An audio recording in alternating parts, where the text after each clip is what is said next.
अगर आप अपने मुंह से निकली हर बात में से एक सही इरादा लाते हैं तो ये ध्वनियाँ आपके भीतर एक खास तरीके से संबंधित होंगी। आपकी बोलने में आवाज़ों की रेंज जितनी कम होगी, आपकी वाक्य शुद्धि उतनी ही कम होगी।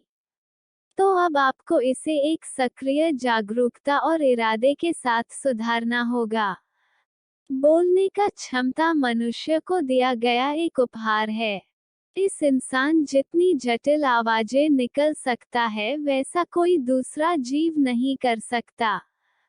लेकिन हाँ, एक हाथी की चिंगाड़ हमारी आवाज से कहीं तेज हो सकती है। अगर हाथी आपके पास आकर जोर से चिंगाड़ दे तो बस उस आवाज से ही आपके हाथ पैर ढीले पड़ जाएंगे। शेर दहाड़ सकता है, पक्षी भी बहुत सी आवाजें निकल सकते हैं, पर कोई भी जीव उस जटिलता के साथ नहीं बोल सकता जैसे हम बोल सकते हैं। भाषाओं को सोच समझकर इस तरह से रचा गया था ताकि इसका उच्चारण ही शरीर को शुद्ध कर दे। संस्कृत भाषा ऐसे ही तैयार की गई थी। हम में से अधिकतर लोग शायद अंग्रेजी में बात करते हैं। सारी भाषाओं में से जरूरी नहीं कि सारी भाषा, भारतीय भाषाओं या देशी बोलियों की तुलना में स्पेनिश या लैटिन या चीनी भाषा के तुलना में अंग्रेजी भाषा में ध्वनियों का विस्तार काफी कम है, बहुत ही कम। यह फर्क है कि अगर आप जन्म से केवल अंग्रेजी ही बोल रहे हैं तो आपको कोई दूसरा मंत्र या कोई दूसरी भाषा बोलना इतना मुश्किल लगता है क्योंकि आप वाणी के एक सीमित रेंज को इस्तेमाल कर रहे हैं। तो आपके बोलने में आवाजों की रेंज जितनी कम होगी, आपकी वाक्य शुद्धि उतनी ही कम होगी। तो अब आपको इसे एक सक्रिय जागरूकता और इरादे के साथ सुधारना होगा। एक चीज है ध्वनि और दूसरी चीज है ध्वनि के पीछे का इरादा। आप बहुत प्यार के साथ ये कह सकते हैं या किसी दूसरी भावना से भी ये कह सकते हैं, अब ये दोनों शरीर पर एक साथ असर पैदा नहीं करेगा। कार्मिक प्रक्रिया का अहम हिस्सा इरादे में होता है, ना कि किए गए कार्य में। इसी तरह कर्म का मुख्य हिस्सा इरादे में है, ना कि ध्वनि में। लेकिन अगर ध्वनियों की संरचना वैज्ञानिक तरह से हुई है जैसे कि मंत्रों में या संस्कृत भाषा में, तो अगर आप इन्हें बिना किसी जागरूकता के भी बोलते हैं तो भी आपको लाभ मिलेगा, क्योंकि ध्वनियों की संरचना की प्रकृति ही ऐसी है। लेकिन अब हम ऐसी भाषाएं बोल रहे हैं जो उस तरह से नहीं बनी है, तो बेहतर होगा कि इसके इरादे पर ध्यान दिया जाए। मेरे ख्याल से इसके पहले मैं आपको कई बार आपको एक महिला के बारे में बताया है जो दूसरे विश्व युद्ध में बंदिश से बाहर निकली और तब उसने इस संकल्प लिया कि अगर मैं अब किसी से कुछ कहूंगी और ये मेरे अंतिम शब्द हो, ऐसा हो सकते हैं। अगर इस व्यक्ति को कहे ये मेरे अंतिम शब्द होने वाले हैं तो मैं कैसे बात करूंगा?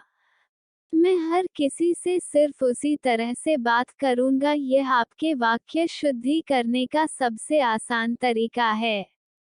वाक्य शुद्धि का मतलब है अपने मुंह से निकली हुई ध्वनियों को शुद्ध करना, ध्वनियों के प्रति जागरूक होना, ध्वनियों के विज्ञान या हमारे ऊपर पड़ने वाले इनके असर के प्रति जागरूक होना। और इस तक कैसे पहुँचे, यह एक अद्भुत चीज है। इसकी समझ एक जीवन काल में नहीं आने वाली।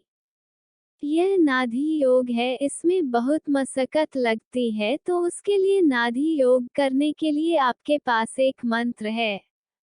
अगर आप इसे हर जगह जाती रखते हैं, मैं कभी इसके बारे में सोचता भी नहीं, लेकिन अगर मैं बैठा हूँ, खड़ा हूँ या कुछ भी, मेरे अंदर संभूषिव बस होता रहता है। ऐसा नहीं है कि मैं बोलना चाहता हूँ, बस मेरे सांसें खुद के खुद ये आकर ले लेती है। इस तरह से आप भी इसे अपने जीवन में ला सकते हैं। बहुत से लोग ने अपनी बातचीत में गंदे शब्दों का इस्तेमाल करना सीख लिया है। या इन दिनों खासकर मैं देख रहा हूँ कि अमेरिका में युवा वर्ग एक शब्द से पूरा वाक्य बनाने लगे हैं। मैं भारत में देखता हूँ कि कई लोगों ने ये चीजें सीख ली है और जब वे इन शब्दों को बोलते हैं लोग शिट शिट कहते रहते हैं। मैं उन्हें याद दिलाता रहता हूँ मेहरबानी करके यहाँ मत कीजिएगा।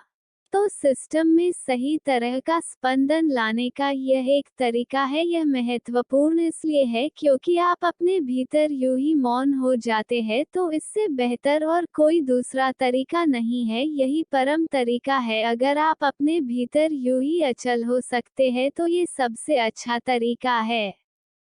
अगर ऐसा नहीं हो रहा है तो अगला सबसे अच्छा तरीका ये है कि आप शिव कह सकते हैं। यह पुण्यता के सबसे करीब है।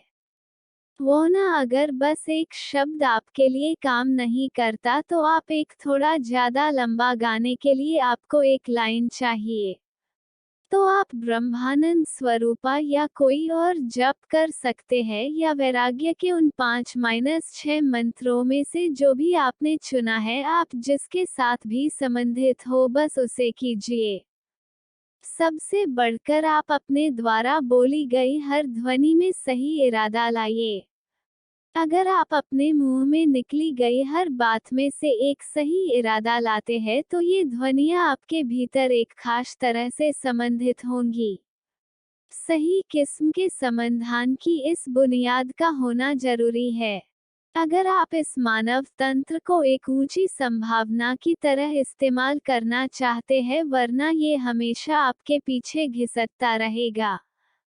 अगर आप चाहते हैं कि ये एक बड़ी संभावना बने तो इसके पास सही किस्म की समाधान की बुनियाद होनी चाहिए और आपके द्वारा बोली गई ध्वनियों की शुद्धता, ये वाक्य शुद्धि उसका एक अहम हिस्सा है। और या आप पूरी तरह स्थिर या मौन हो सकते हैं तो उसके जैसा कुछ भी नहीं है।